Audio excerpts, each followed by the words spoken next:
आप सभी का इस चैनल पर हार्दिक स्वागत है। इस टॉपिक में यूपी बोर्ड क्लास 12th के विषय हिंदी के पैसे जो कि गद्य और पद्य से लिए गए हैं, ये वे पैसेज हैं जो पिछले सालों से लगातार पूछे जा रहे हैं।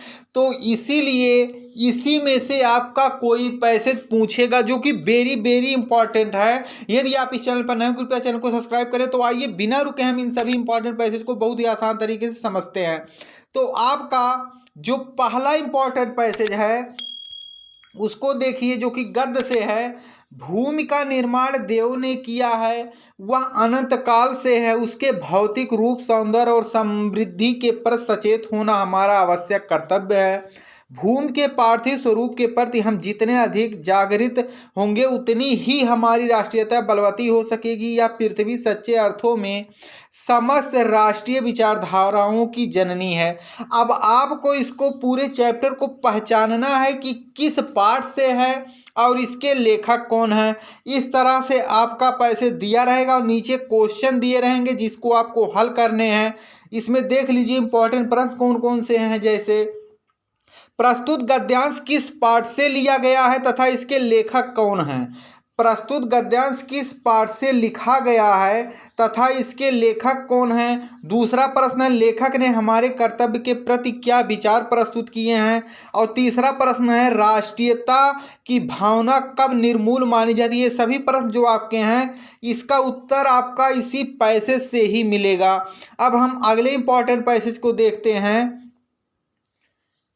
इसलिए मैं मानता हूं कि दुख भगवान का वरदान है, अहम और किसी औसत से गलती नहीं। दुख ही भगवान की अमृत है, वह क्षण सचमुच ही भाग्योदय का हो जाता है। अगर हम उसमें भगवान की कृपा को पहचान ले, उस क्षण यह सरल होता है कि हम अपने से मुड़े और भाग्य के सम्मुख हो जाएं। तो यह जो आपका पैसेज है इससे जो इम्पोर्टेंट प्रश्न हैं वे यहाँ दिए गए हैं, इसी को आपको हल करना। जैसे पहला है, लेखक ने दुख को ईश्वर का वरदान क्यों माना है। दूसरा है, लेखक के अनुसार पुरुषार्थ का क्या उद्देश्य होता है। तीसरा, प्रस्तुत गद्यांश में लेखक ने किस बात पर बल दिया है। अब हम तीसरे इंपॉर्टेंट पैसेज को देखते हैं। कहते हैं दुनिया बड़ी भुलक्कड़ है, केवल उतना ही याद रखती है जितने से उसका स्वार्थ सधता है, बाकी को फेंक कर आगे बढ़ जाती है। शायद अशोक से उसका स्वार्थ नहीं सधा, क्यों उसे वह याद रखती, सारा संसार स्वार्थ का अखाड़ा तो है। वेरी इंपॉर्टेंट यह आपका पैसेज है और इससे जो क्वेश्चन है उसको आप देख लीजिए। उपर्युक्त गद्यांश को पढ़कर निम्नलिखित प्रश्नों के उत्तर दीजिए। प्रस्तुत गद्यांश में किस प्रसंग की चर्चा की। आप लोगों को प्रसंग लिखना है, यानी पाठ का नाम और लेखक का नाम लिखना है। लेखक ने गद्यांश में किस प्रकार के लोगों को स्वार्थी कहा है। अगला जो आपका प्रश्न है, इसमें लेखक कहते हैं सारा संसार स्वार्थ का अखाड़ा ही तो है, से लेखक का तात्पर्य क्या है। अब हम अगले इंपॉर्टेंट पैसेज को देखते हैं। भाषा स्वयं संस्कृत का एक अटूट अंग है, संस्कृत परंपरा से निःसृत होने पर भी परिवर्तनशील और गतिशील है। उसकी गति विज्ञान की प्रगति के साथ जोड़ी जाती है। वैज्ञानिक आविष्कारों के प्रभाव के कारण उद्भूत नई संस्कृत हलचलों को शाब्दिक रूप में देखने के लिए भाषा के परंपरागत प्रयोग पर्याप्त नहीं है। अब यह जो आपका पैसेज है उसके जो इंपॉर्टेंट प्रश्न है, उपर्युक्त गद्यांश को पढ़कर निम्नलिखित प्रश्नों के उत्तर दीजिए। पहला है, संस्कृत का महत्वपूर्ण अंग किसे माना जाता है। दूसरा है, भाषा परिवर्तनशील क्यों है। तीसरा है, प्रस्तुत गद्यांश में लेखक ने किस बात पर बल दिया है। अगला जो आपका इंपॉर्टेंट पैसेज है यहाँ देख लीजिए। यह आपके जितने भी पैसेज हैं वह पद से लिए गए हैं और वेरी इंपॉर्टेंट हैं। इससे बाहर आपका एक भी प्रश्न नहीं आएगा। तो आइए अब हम इसे शुरू करते हैं।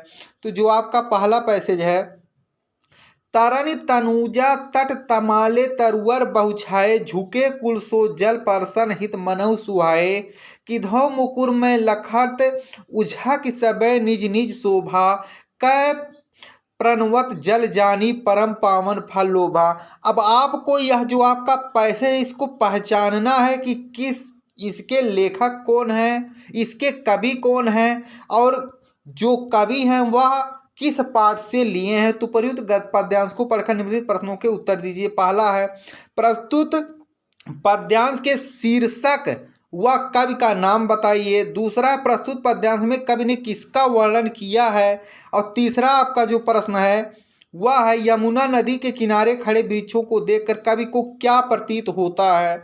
अगला प्रश्न है, यह किस पाठ से, जो प्यारे मंजू उपवन या वाटिका में खड़े हों, छिद्रों में जा क्वणित करना वेणु सा कीचड़ों को, यों होवेगी सूरत उनको सर्च गोपना की, जो है बंसी श्रवण रूस से दीर्घ उत्कंठ की। अब यह किस पाठ से है और इसके लेखक कौन है उसको हमें बहुत ही आसान तरीके से समझना है।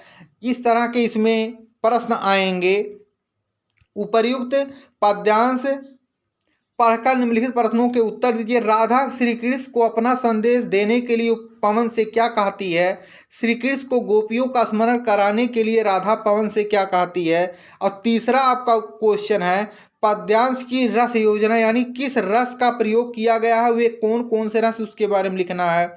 अगला आपका है सातवां इंपॉर्टेंट टॉपिक, बीती विभावरी जागरी, अंबर पनघट में डुबो रही, तारा घट उषा नागरी, खगकुल कुलकुल सा बोल रहा, किसलय का अंचल डोल रहा, लो यह लतिका भी भर गए लाई, मधुमुकुल नमल रस गागरी, अधरों में राग अमंद पिए, अलकों में मलयज बंद किए, तू अब तक सोई है आली, आंखों में भरे बिहागरी। अब यह जो पैसेज है उसको आप तैयार कर लीजिए, किस पाठ से है और इसके कवि कौन है। तो प्रयुक्त पद्यांश को पढ़कर निम्नलिखित प्रश्नों के उत्तर दीजिए। पहला प्रश्न है, प्रस्तुत पद्यांश के कवि व शीर्षक का नामोल्लेख कीजिए। दूसरा है, अंबर पनघट में डुबो रही, तारा घट उषा नागरी, इस पंक्ति का भाव क्या है। तीसरा आपका प्रश्न है, प्रभात का वर्णन करने के लिए कवि ने किन किन उपादानों का प्रयोग किया है। अगला आपका इंपॉर्टेंट टॉपिक है पैसेज, तुम मांसहीन तुम रक्तहीन, हे अस्ति शेष तुम अस्तिहीन, तुम शुद्ध बुद्ध आत्मा केवल, हे चिर पुराण हे चिर नवीन, तुम पूर्ण इकाई जीवन की जिसमें आसार भव शून्य लीन। अब इसमें आपको ये बताना है, जो नीचे लिखे गए प्रश्न हैं इसी का आपको बहुत ही आसान तरीके से उत्तर देना है। इसको आप रट लीजिएगा। प्रस्तुत पद्यांश किस कविता से अवतरित है तथा इसके रचयिता कौन है। प्रस्तुत पद्यांश के माध्यम से कवि क्या कहना चाहता है।